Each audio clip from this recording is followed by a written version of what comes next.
Les parlementaires sont appelés à adopter des lois portant sur les réformes du système politique ou sur les droits humains. L'appel du mouvement citoyen lutte pour les changements à l'occasion de la célébration le 15 septembre de la journée internationale de la démocratie. Suivez Jacques Isongo, membre de la Lucha. En 2023, on a organisé ce que nous avons qualifié d'une parodie des élections. Des élections qui se sont étalées, ou les opérations de vote qui se sont étalées au-delà de 3 ou 4 jours. Les lois de la République parlent d'un jour de vote et le vote doit être organisé un jour férié ou un dimanche, ce qui n'a pas été fait pour ces élections passées.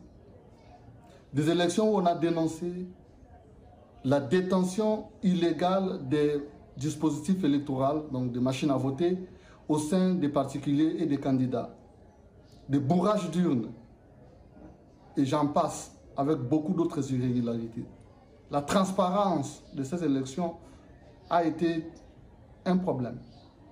Au-delà de cette composante des élections, il y a lieu de signaler que les libertés d'expression ne sont pas, ou la liberté d'expression n'est pas respectée dans ce pays. On jette des gens en prison.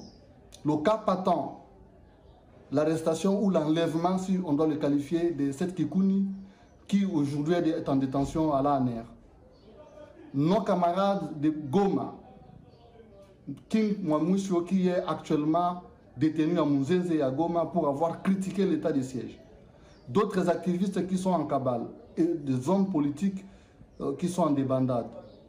Cela montre effectivement que notre démocratie est en train de reculer. Nous allons ou nous exigeons des réformes, le respect des droits humains, mais aussi la bonne gouvernance et la liberté d'expression et de la presse qui doivent être garanties par la Constitution et par des lois de la République.